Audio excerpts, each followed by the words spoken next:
是母亲合作。这个合作的目的有2个，第一个就是提高我们的这个讲座的这个品质，同时呢也让更多的这个朋友可以受益。今天呢是11月11号，中国呢俗称光棍节。那而我们今天带给大家的话题却是 family 有一点 unique 啊。那今天我们请到的呢就是Edwin 他呢来自于Duke University 和Johns Hopkins University。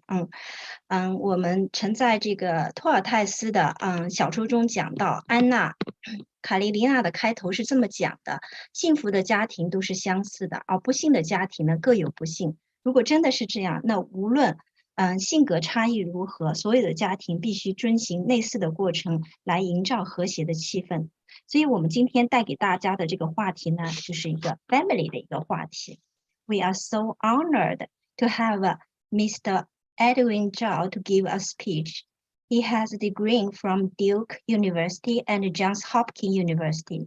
The talk that he is going to bring an exploration of questions that humans must be answered again and again in every stage of life, which is how to build up strong bondings with your family with unconditional love. Please, Mr. Zhao. Wow, Amber, thank you so much for that wonderful introduction. So Amber, I know that some of our audience is good with English, some better than others. And so I will do my best to articulate, speak clearly, and also to take pauses if people have questions or clarifications.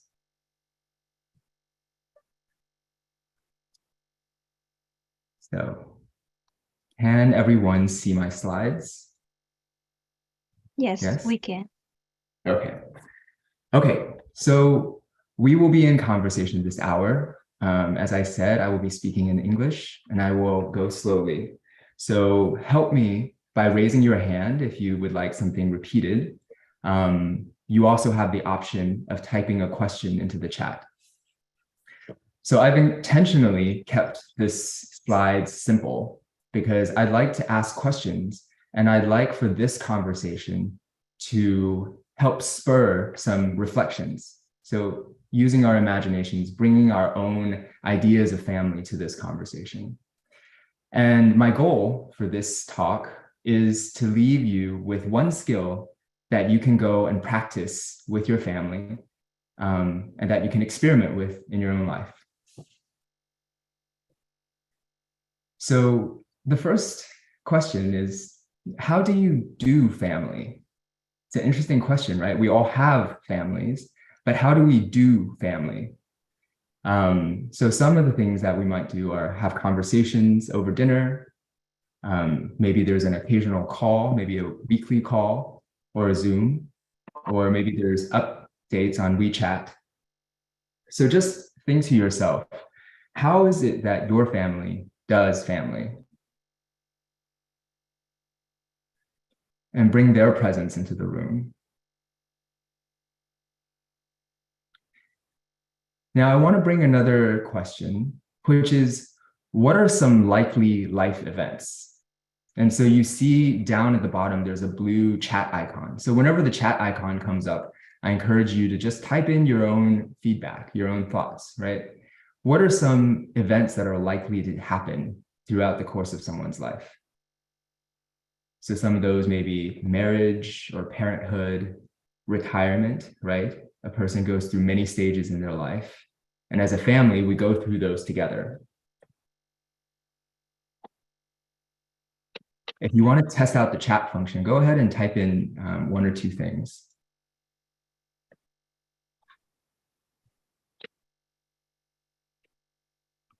Okay. Chinfu, I see your hands up. Is it you want to actually say something, or did you just want to type something into the chat? No, I just answered the first question when you said it. Oh, okay. Great. What was one of your answers to the first question? How do you do family? I think for our family, my kids all grown up. So when they were young, we do have family time and also go out regularly and give them a lot of help and also let them know the family is their back. Doesn't matter what happened. Yeah. So when they grow up older, I kind of let them go do their own thing. Trust them. Most important is. Yeah. So the kind of grown up now can do their own business. We have calls weekly or bi-weekly. Yeah. Thank you for that. Yeah. One of the statistics that's really interesting is that 75% of the time children will spend with their parents happens before the age of 12. So after the age of 12, only 25% of the time that you'll spend with your parents is left. That's a really surprising statistic, but overall it's what the average family experiences. Okay, so I named this presentation, Family, a Lifelong Dance, because dance, unlike language, involves the whole body, right? We're not just communicating information, but we're also expressing emotions, expressing love. And for me, togetherness is a dance because everyone's going through different experiences, different feelings, different life stages. And so throughout our life, we can expect new partners, new steps, new songs, and even new roles, right? So this is a picture of my family from 1991. And I had just come to the US and we went to a studio back when studios were a thing to take a family portrait. And so that's me on the very left. Edwin, I don't know. I only can see the first page. I don't know others can see the page, the move. Oh, I'm sorry. Huh. Do you see it now? Oh, yes. Right now it's okay. Yeah, I'm not sure why it wasn't advancing. Thank you for that. Okay. So this is a photo from 1991 when I first came to the US. This is our family.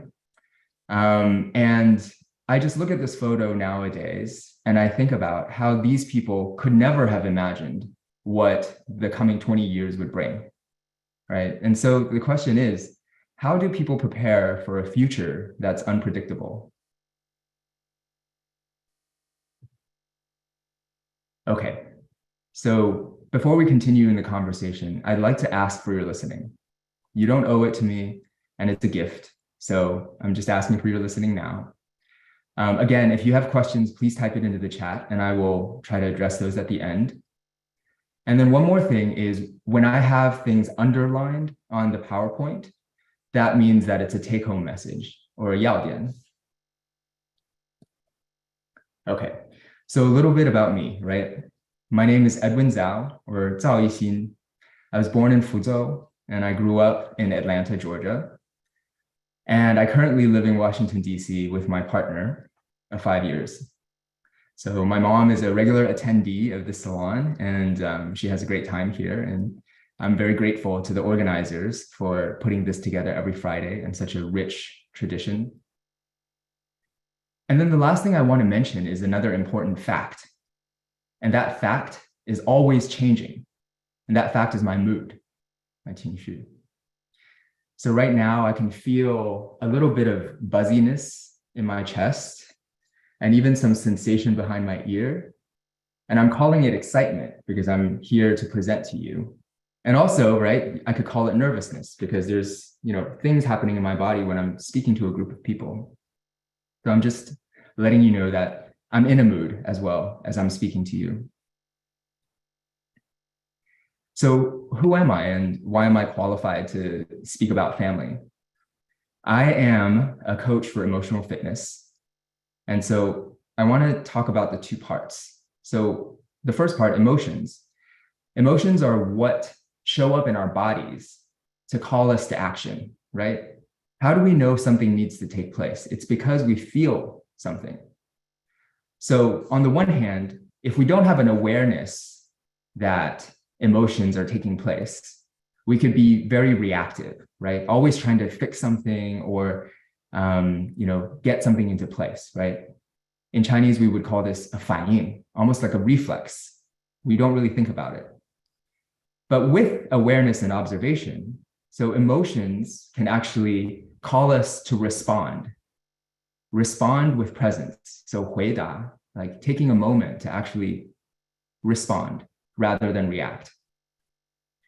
And then the other piece, what does fitness have to do with emotions? Well, fitness for me is the practice of observing one's emotions and responding. And so, for example, fitness is something that you develop. You don't necessarily need to run 10 miles, right? But if you develop the fitness, you can do it if something happens. And so emotional fitness is the same, right? Every day, when a day is calm, it's nice to have fitness.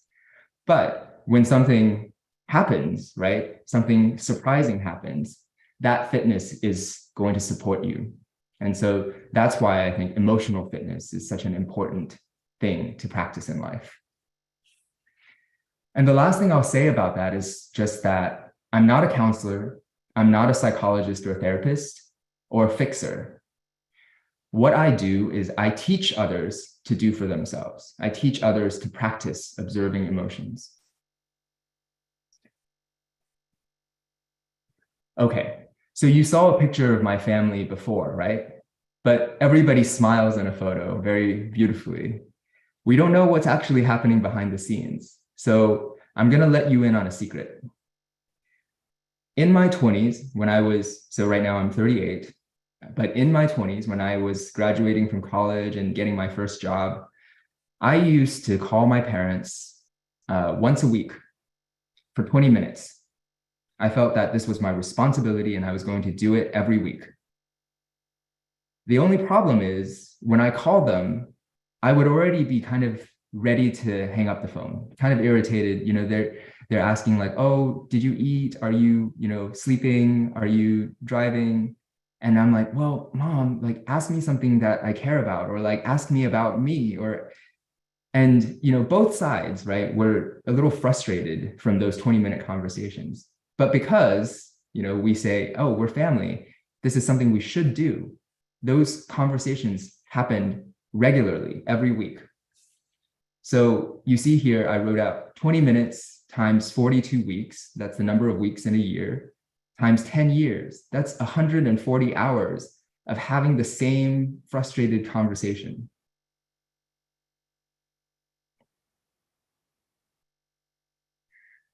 So at one point, it took me probably too long to realize that we were in a prolonged crisis, right? Nothing was terrible. And yet our relationship was built on these 20-minute calls that were unsatisfying. And in Chinese, I would call this a 长期危机, as in like something that's not terrible all at once, but kind of bad every week. And so I asked myself, how do I do this differently? I don't want to do this for the rest of my life with my parents. So the difference came when I first was able to observe myself, right? Just like at the beginning, when I took a moment to just say like, oh, this is my mood. 我的情绪现在是怎么样? I actually took a moment to check in with my mood before picking up the phone with my mom.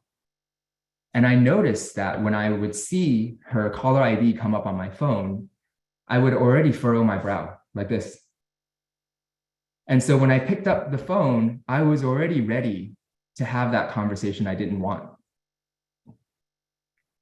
So that was the first time, right? And I didn't do anything differently. I was still, okay, I'll call you next week, bye. And then the next time I realized, I was like, oh wait, I'm doing this. And then I was able to soften a little bit, right? I softened my body, sometimes on the phone, sometimes before I even picked up the phone. And once I began to do that consistently, the conversation with my parents started to change.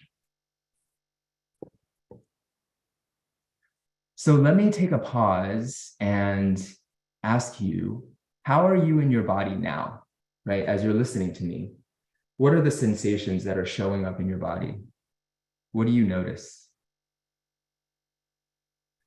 You don't necessarily have to chat it, but just answer that question for yourself.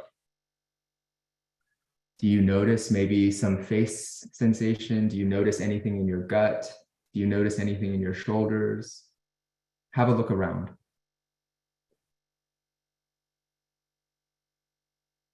Okay. So that moment was really important for me. Noticing this, that I was already preparing for a kind of conversation. So once I noticed this, I had a lot more flexibility to, okay, now I can be creative because I'm not focused on trying to get through this conversation. We practiced the new dance over a number of years. This didn't happen overnight, my relationship with my family, and it continues to change. So things I do, I observe my body before and during phone calls. And in fact, I'm observing my body all the time throughout the day. I observe my judgments and expectations about how the phone call should go. Like, for example, sometimes when I pick up the phone, even if I'm relaxed, I'm like, I'm not getting to talk as much as I'd like. And then just noticing that and letting that go and being like, okay, wait, hold on. I would like to say something now, instead of just feeling like, oh, I need to just be quiet and listen. So having more of a mutual relationship in the conversation. I also, on purpose, have separate calls with my dad and my mom, because I find that it's a whole different person if I'm talking to both of them at the same time. And because I think I realized that I was not getting to say the things that I wanted to say, instead of waiting for my parents to ask me the questions, I would just offer more information. So I would say, oh, well, you didn't ask about my boyfriend, but he's fine. And like, this is what he's doing this week. And this is what's happening. And just offer the things that I want to say without waiting for the question.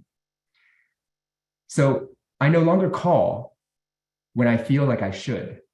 I call because I choose to. And this, letting go of this, is one of the ways that I choose to, right?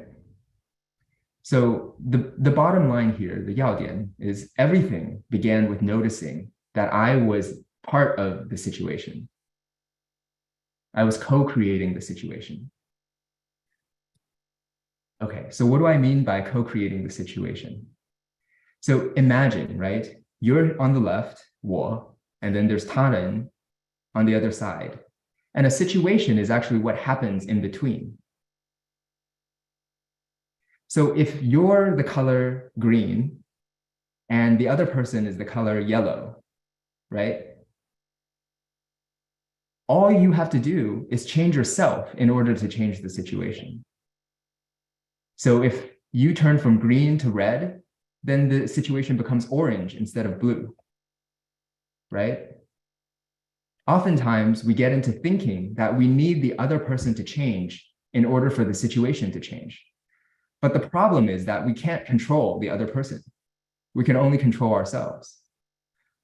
And the good news is that in controlling yourself, in shifting yourself, right? In just noticing something as small as this, you can change the situation. Okay, so let's take a moment for an exercise. And I'm being a little cute here because I say, observe your color rather than observe your mood. Because we have a saying, right, in Chinese, 就是说脸色，看他的脸色. And so sometimes, right, when, I don't know if everybody experiences this, but some people, when they experience like embarrassment or anger, right, their face will be hot or turn red, right? And so when we say we're watching the color of someone's face, we mean that actually quite literally, quite physically. So come with me, let's take a moment to individually observe how this happens. Think of a time in the past day or two when something upset you or stressed you out.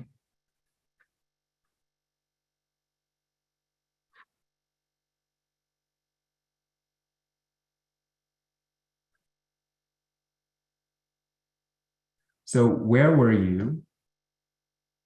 What time of day was it? Who was around you?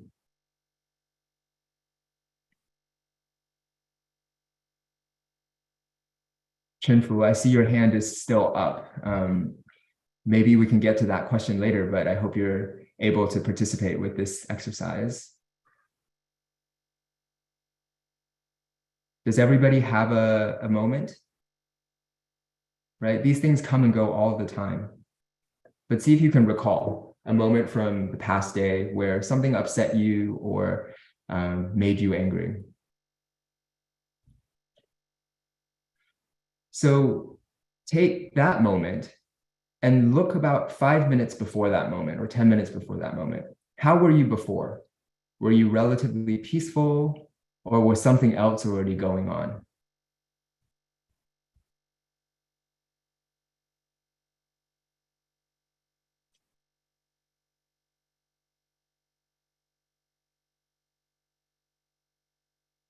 And I'd like to ask also, you can answer this question for yourself.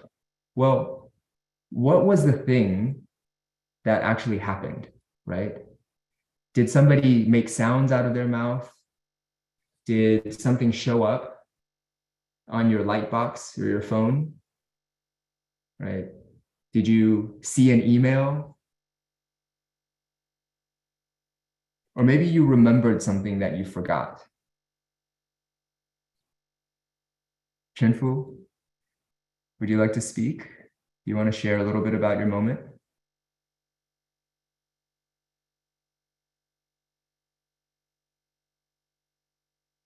Okay, maybe not.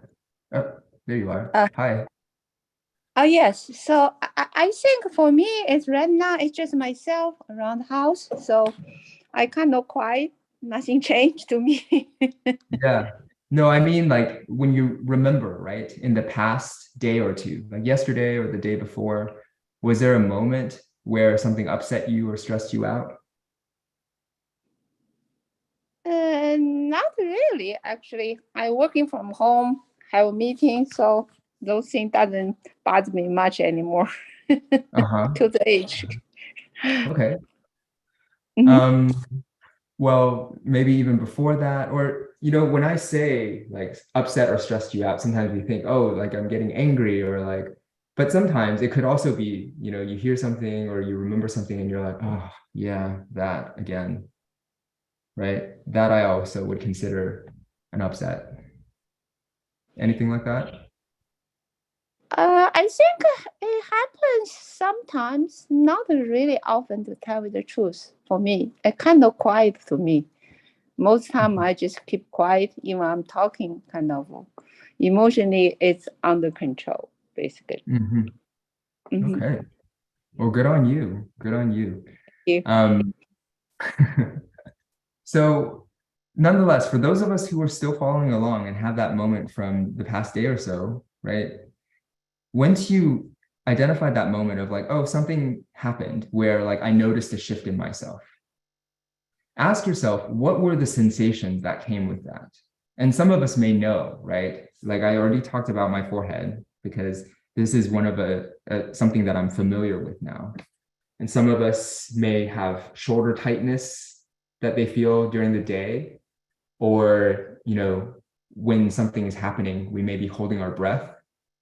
So ask yourself, what was the sensation in your body when that thing happened? What was the sensation in your body during that moment?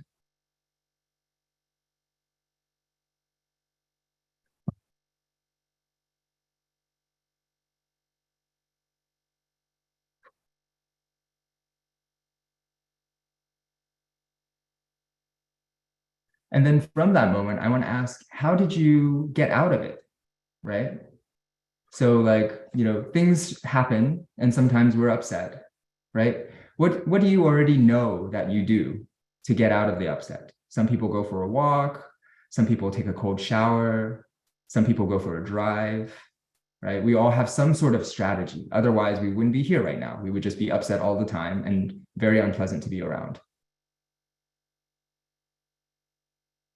So ask yourself, what do I usually do to address this feeling and emotion?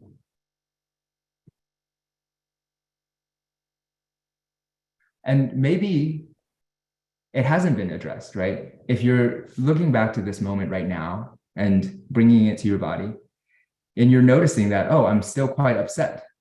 Maybe you didn't sleep well last night. Maybe this morning you were still thinking about it. So this is to say, you're extremely powerful. And this is an odd way of saying it, right? That upset is power. But what happened was something happened out in the world, right? Maybe you saw a message or you heard somebody say something, and then your body changed. That was something that you did. You have the ability to change your body like that. That's really remarkable. Now, once we notice ongoingly that this is happening, we can start to be creative about how we observe an upset taking place and let it go, and letting it go for the sake of our relationships.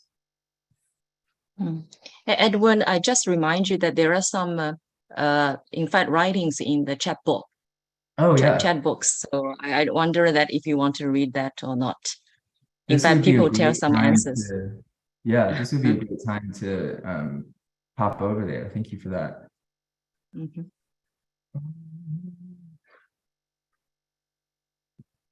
I thought I knew how to use Zoom, but You can see the chat box, or you cannot see. I think I can. I think it's just the size of my, here we go. Yes. Okay. This is so good. I was like, you know what? Are people with me? They clearly are, but my chat was hidden. So yes, deep breath, chat with friends, go for a walk or write it down, do hot yoga, write down what I observed, right? And so, when I talk about emotional fitness, it really is just noticing that we already have some skills for taking care of emotional upsets. Now, what fitness is like training that capacity, right? Because if we're in the middle of a conversation, if we're in the middle of a meeting, we don't always have the opportunity to go out and for a walk or go do hot yoga or go chat with a friend. And so how do we take the moment, right? My body's changing. I am aware of that. And this moment is important. What I say next will matter. Okay, I know something that I can do within myself. So this is what emotional fitness is. And it all begins with what we just did, which is observing that our bodies have something to say when we look out into the world, when we think thoughts. Okay, thank you for all the chats. I love that.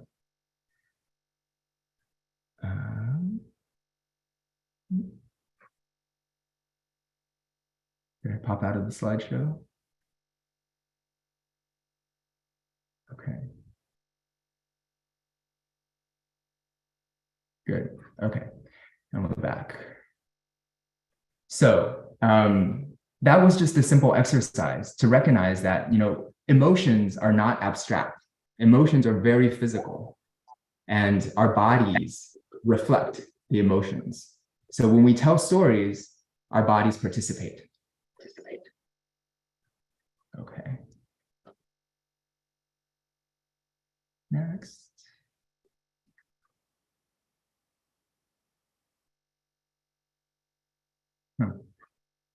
Now I'm not seeing slide 16. Okay. So I want to talk about this image, right? This is an image that's very familiar to Chinese people. This is the Taiji or the yin yang sign. And for me, this is a very powerful image because we talk about wu and wei. Wu meaning absence, or wei meaning like presence. And these circles, within the circle, it constantly moves from the black to the white. And for me, this is a representation of emotion, right? What I say to my mom from the outside, the wei, will be a result of the wu, which is what begins inside me. So starting to recognize that our mood is the background from which we speak and from which we take action. And so oftentimes we go to change behavior, right? Sometimes it's other people's behavior or our own behavior, but the behavior is already outside. what we can do is start to pay attention to the subtle changes inside that lead to the behavior or to lead to the speaking. And in that way, we have more of an ability to influence what happens. Okay. So this, can everyone see this photo? We cannot see. You can't see the photo. Okay, there we go. Okay. So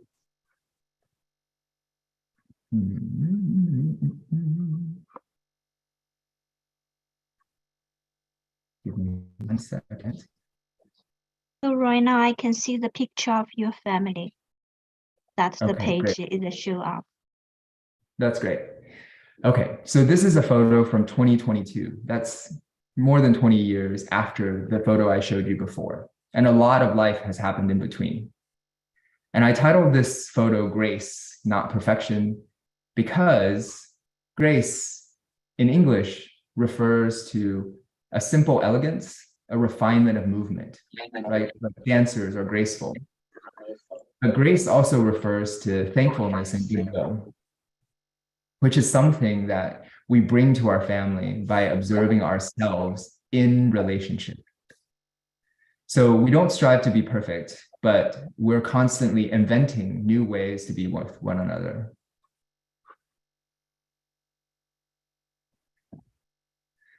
And I want to conclude with some lyrics from a song that we're all very familiar with. So I think everybody knows the song 常回家看看, right? And I remember the last time I listened to it, something really stuck out to me. And it was these lyrics. And you can see the lyrics, right? We can, oh, now we can.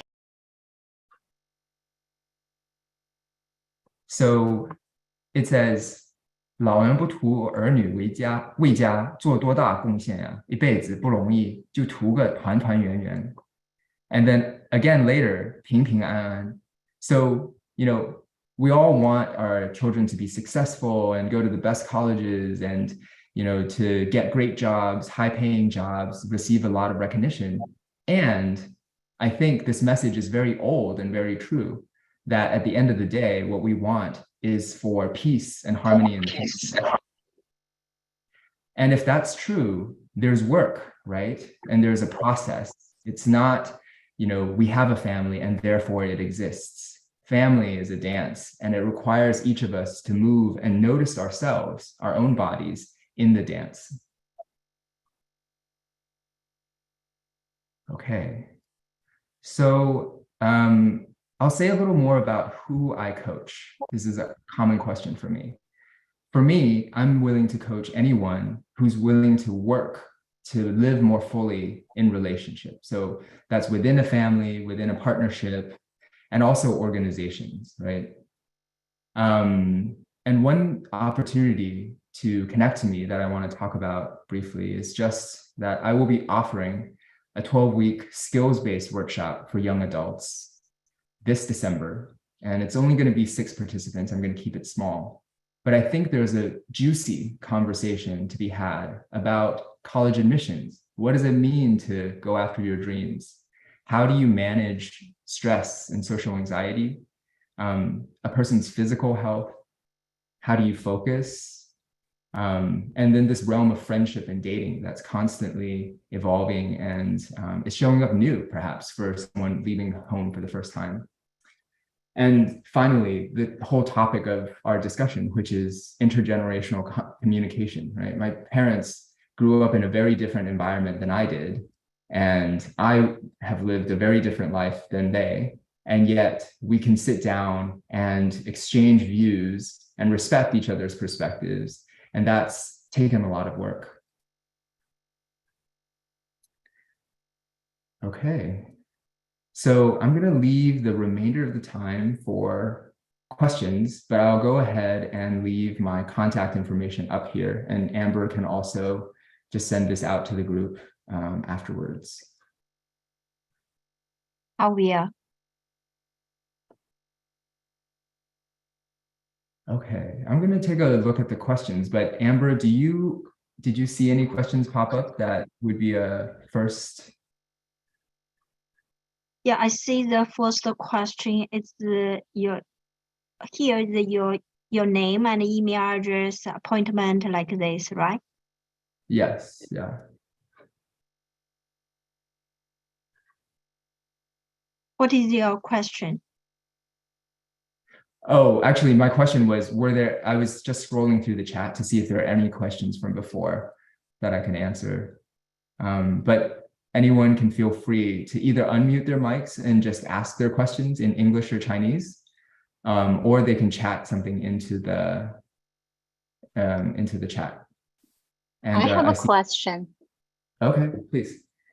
And this is Gao. Yeah. So I know you mentioned if we have like strong emotions, like something we feel something stress us out, or like, and then it happen, like we acknowledge it and take notice of what's happening inside our body. Mm-hmm. But like, is there anything else than just noticing it? Because like, if it keeps happening, and all I do is just keep notes of what's happening inside of my body, it's just not gonna change. Yeah, that's a really great question. And so, when I say I coach emotional fitness, there are, of course, other skills, but part of the beginning of emotional fitness really is just being able to observe ourselves, simply saying like, oh, wow, I noticed that like when he said that, my chest was buzzy, without trying to fix it right away, right? Part of the issue sometimes can be trying to get too advanced right away. This is just 基本功, right? To notice your body and just be like, oh, okay, wow, that's happening. And start to notice closer and closer to the moment. Because sometimes what happens is like, oh, wow, I haven't slept well for 2 days. And then it's like, oh, yeah, I've been upset about this thing that happened 2 days ago, right? And so as we begin to notice our bodies and become more observant, we can notice closer to the moment. It's like, oh, he said that, and I noticed that I had a reaction. Okay, well, what do I do with that? I can either choose to let it go, breathe, peace myself. And this is, of course, like not as simple as I make it sound. Or there's an option to say like, hey, actually, my body's letting me know I have a request. I would like something to change, and I would like your partnership in making that change. And so this allows us to take effective action so that we don't keep it bottled up and then not be able to sleep or have indigestion, because these are things that happen to bodies that hold a lot of stress, right? Right. So I still can see some questions in the chat box. So if you can look at it, I saw 2 questions in there. Yeah. Okay, so Chinfu, I see your hand too. I'll ask you in a minute. So iPhone 258 says, I think emotional control is easier said than done. What if after being aware of my emotion changing, I am still stressed? Yeah, so this is a very good question, and it's in line with Fengao, right? It's easier said than done because we've practiced a lot of, it's like, oh my God, look at the clock, we're almost out of time. And then we work ourselves into a tizzy. We've practiced that. That's why we're good at it. Now, practicing piecing yourself, practicing taking a deep breath when you first notice something, that also takes time, right? I'm 38. I learned these skills when I was in my early 30s. So I've only had 5 years of this practice. And I've had 35 years of being like, oh my God, what if I get a bad grade? Or what if this, what if that? And so this is why I say it's emotional fitness. It's training. It's not abstract. I'm not thinking about it. I'm actually practicing observing my body and practicing breathing and not jumping into action first, right? Because if I jump into action and try to fix something when I'm still upset, that's a different thing than first being like, okay, Now what? Okay, so Lan, you ask, could you give some tips on how to improve family relationship by using the emotional fitness? Yeah, I'd love to. One of the things that's really interesting about families is that because they're people we love, they're also the people we get most upset with. Is that true? Ask yourself. Yes. Okay, so that's interesting, right? And so there's always opportunities to practice. And, the thing that I mentioned first is just acknowledging, right? I showed the circles that you're part of the situation. And for you to take a moment to observe yourself, right? You might be saying like, well, this person is, their opinion is not right, or like, I would like them to listen to me. But even before all that, see if I can actually do one more thing, which is just like, oh, okay, how am I right now? Am I sweaty? Am I red-faced? Are my hands clenched? Yeah. Because like with family, I've noticed that, even though in my everyday life, I'm pretty peaceful, right? When I go home and visit family, I still am surprised. I'm like, wow, I can still get really upset, or like, wow, I can feel all these things in a very simple conversation. So just starting to watch that. When you say some tips to improve family relations, in the PowerPoint, I had said before, right? Like sometimes it's design, right? If I am speaking to both my mom and dad every time I call, and that's not the conversation I want to have, well, yeah, I could call them separately. That's one thing I could do. But even when I do that, I still need to watch my own emotions in their presence. Yeah. Mm-hmm. Thank you. Thank you for the question.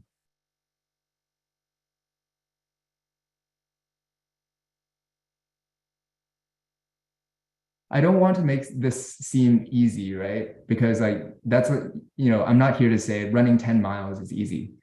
Of course, it requires some training and some learning of your own body, right? Not everybody runs the 10 miles the same way either.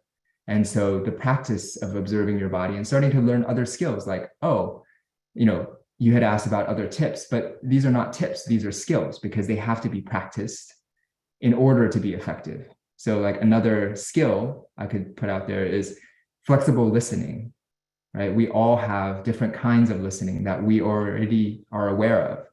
So sometimes I listen to say, oh yeah, me too. I've been to Egypt. Sometimes we listen for, oh, okay, well, if that's your problem, here's how I would solve that problem.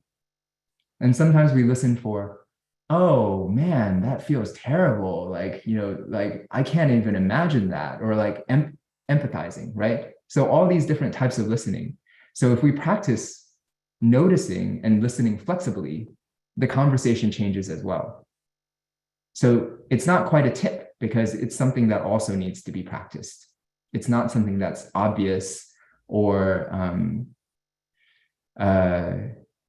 simple to do. Chinfu, you have your hand up. Do you want to ask your question? Sorry, this room is totally brand new to what I use. I have no clue how this thing works, to tell you the truth. No worries. Do you have a question? I tried lower, it doesn't go down on my side. I don't know what's going on here. Okay, I was gonna say you're like my best listener. You're always having a question and engaging. No, that may be the misleading. It's okay. It's okay. This is Junga. I have a quick question. I try to make a note, observing your color, create a pause before you say the words, before you take action. I missed the last one. If you can go that slides, I can take a note. Yeah, let me see what did I say before you take the action. Can I go that? Yeah, go back one. Yep. Is it this one? Yeah. And before you do what you always do when you what you always do when you feel this way. Good. Thank you. Thank you. Yeah. Sorry Thanks for for that. the interruption. So how do I lower my hands? What I'm scared to press any of the button here. Oh, you've lowered your hand. I think you've succeeded.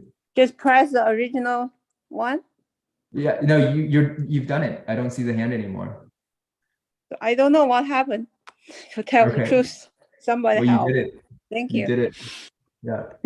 So it's the key is to, for me, after listening to your presentation, there's two important steps. If I feel angry or stressed or impatient, first I said, okay, I realize I'm not in a very pleasant mood. Then I pause before I say anything, because I always say something I don't like later on. Is that the two key points I take with me for the presentation? Okay, got it. Yeah. So thank you so much for like clarifying that point, which is, you know, when you notice, it's like, oh wait, something's up, right? Usually, like right now, because we're not as practiced at observing the body, we just think like, oh, it's a thought, and like I'm about to say something unpleasant. But take the moment to actually observe what's happening in terms of the physical, right? Is my face hot? Like, can I feel buzziness in my arms, right? You know how in Jingju, like when somebody's very emotional, they'll shake their hands like this to express.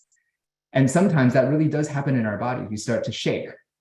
So just start to notice what is happening, right? Without trying to fix it or like, oh, I shouldn't get angry or whatever. Leave the ideas aside and just notice the fact of your emotion. And the strange thing is that it will start to move.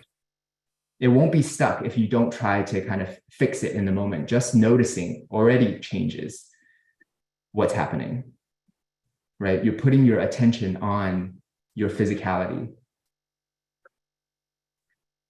And the other thing that I didn't mention, you know, how do you actually take this and make it a practice, right? So what I do is, you know, on your forearms where you are often working and you can see your hands, put like a little pen mark like that. Oh, can you see? Or wear like a bracelet, or maybe paint one nail a different color. And then throughout the day, as you're doing everything, like doing your dishes, or you're like sitting and typing, and you notice the reminder, you see something on your hand, you're like, oh, okay, well, let me just take a moment to observe my body. And this is how you become more practiced at observing your body. So it's not always when like, oh, wait, I'm upset already, let me observe my body. It's you notice throughout the day, like, oh, I'm just waiting for something to happen, or like I'm waiting for the dinner to finish cooking. And let me just take a moment, right? When I think nothing's happening, let me see what's happening. What can I feel? I can feel the bottoms of my feet. I can feel my lower back. Yeah, I can feel my breath. Okay, I can feel my face is a little hot, especially up here. Does that make sense? Yes, definitely makes sense. And I just share one example. I my kids a lot, so they got me a ring, and they told me, "Mama, every time you think about you will be very angry or you want to yell at me, please touch the ring." So, oh, that's so sweet. And so it's already a natural reminder, right? So right, like touch the ring, but like don't try to push it down, right? Sometimes we can get into like, oh, I can't be angry, I shouldn't be angry. Just watch it. Yeah, but it reaches to a point, right? For a period of time, I'm able to do it. But once you reach to a point, I need to let it out. So I would just let it out and then accumulate everything out. So I don't. Some people say if you have emotion, try not to hold it in and let it out. But it's not good when you let it out. So if you continue hold it in, you still need to have a channel to reroute this type of emotion. That's also included in your practice, fitness.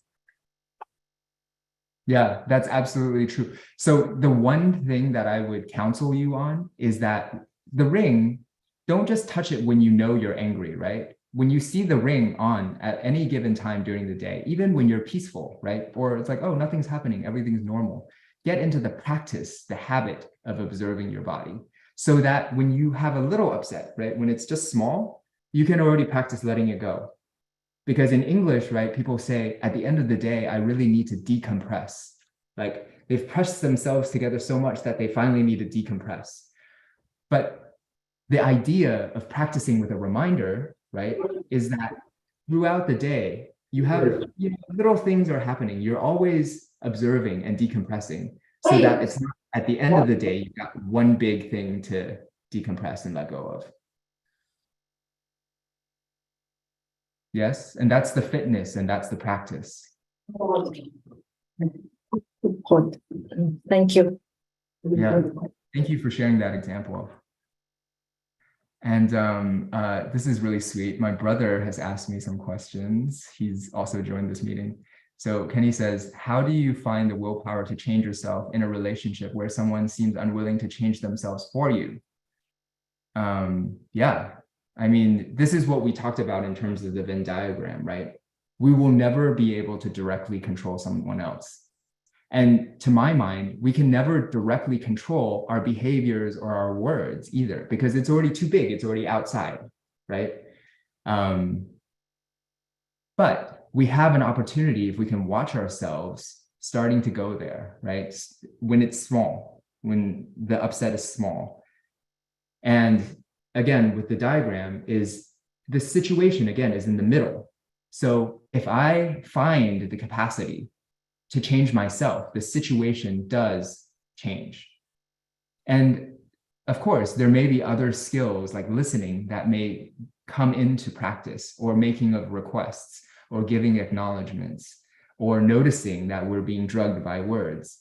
But those things all stem from first noticing that, oh, wow, there's a lot of changes happening in my body just from my thoughts, from seeing something in the world, from talking to people. Yeah, Haiyan says active listening. Yeah, active listening, yes. So like there is a kind of listening where you can reflect back. Like you can say like, oh, what I hear you say is this. Is that right? Right? That's one version of listening as well. Just listening for comprehension. Do I actually understand what the other person's saying? Because when we use words, we're not, we don't know what the other person hears. Right? I'm saying something, I know what I mean because I'm using words to kind of spell it out, but what you hear will be based on your experience of those words. Okay, Hui Chao says, it's much easier to change oneself than changing others or expecting others to change. Yeah, I would say it's actually the only way to change others is by changing yourself. It's a paradox. Yeah. So we are 5 minutes out. Amber, I just really want to say thank you to you and your team for hosting this. It was totally a pleasure, and I think people really engaged with the topic, and I hope enjoyed it as well. Yes, thank you so much for your talk. I think we a good experience with this speech. I want to ask someone if they cannot listen in or understand fully. You have the chance to use the Chinese to ask the question if you want.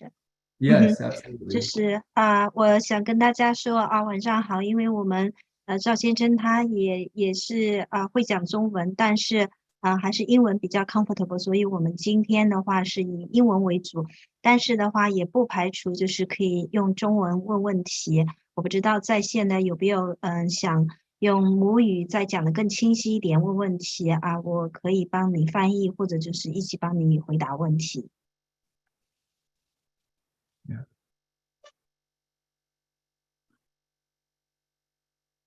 Oh, thank you, Haiyan. That's very sweet of you to say. Yeah, I do have a follow-up question, if you don't mind. So I heard that you suggest us to, whenever we have strong emotions, just to take notice and let it be. What I currently do is, whenever I notice I have strong emotions, I force myself to be in the present moment. Just maybe just because I have a 2-year-old to deal with, but which way? Like it's, I guess.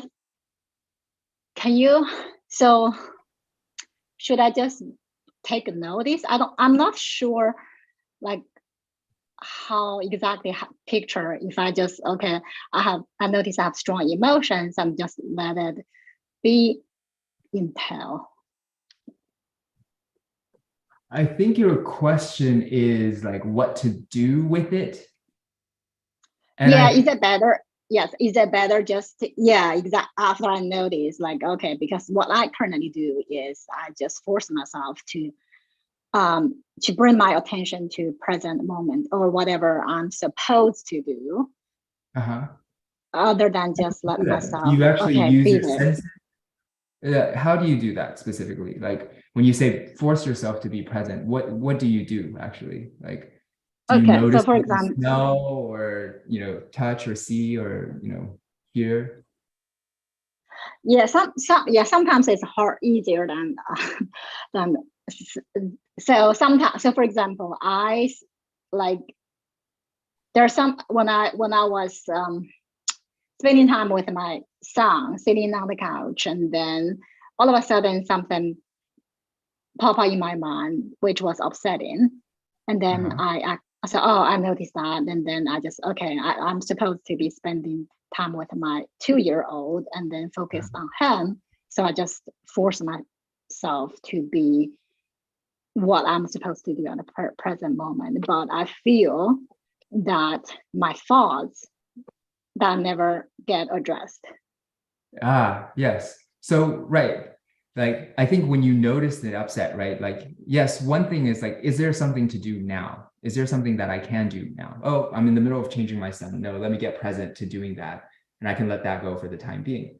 But when this shows up repeatedly, it's really asking you a question, right? Our emotions are really helpful and important. They remind us that like, there's something that we would like in the world that is missing, right? Or something that we would like to address. So it gives you the opportunity to actually question like, well, what is it? What would I like to do with this information? So it's a bit hard to get into without talking about the specific example, but yes, there is effective. It's not just I'm constantly letting go of upset because I just want to be peaceful. Sometimes the upset is like, oh, I need to take action right now. But even if I need to take action, the first step is being like, okay, well, what is the big action that I want to take? I don't just want the person in front of me to shut up. I want us to change something about the dynamic, the way that we have this conversation, right? So even if there is a request to be made, we go from the small request to the big request by first passing through our body. 如果英文英文僵住了，可以用中文吗？就是他想提问题，如果他觉得他的英文不 good enough, and she can switch to Chinese. I say yes. 可以，那我如果中文僵住的话，我不是这个意思，这个意思，我是说大家说中文，我听大家有时候 sometimes 有些人的英文在那里哼哼唧唧找词，找的不顺畅，我就说还是换英文，还是换中文吧。如果不顺畅的话，我自己倒是没有什么问题。好的，可以，谢谢您的问题对，我们今天时间正好到这里。那赵先生他也在我们的这个周五沙龙的群里头，如果大家有问题的话，那可以艾特他，过一会儿我让他 pop up 在这个群里有问题可以直接问他。那过一会儿我也会把他的这个网站还有他的这个 email post 到群里头去，就是这个page。如果大家有问题的话，直接可以email 给他。那我想今天听到的最重要的这个问题就是，当我们有情绪的问题的时候，我们就马上要想的要做什么。比如说刚才有人说要出去走一走或者是 take yoga 或者等等。但是我想赵先生最想给我们传达的就是在我们没有情绪之前，我们就可以 take pause, take break， 也就是说我们停止一下，让我们的身体去吸收我们的这个情绪，这个很重要，就是让你的 body 去记忆你这些东西。我想这个是他今天想传达给我们的非常重要的信息，这个需要一个刻意的练习，需要不断的去练习才能够成就。那希望大家都有一个很好的情绪，和家人很好的相处。那我们今天的周五沙龙就到这里，谢谢大家的收听，谢谢，我们下期再见。Thank you so much.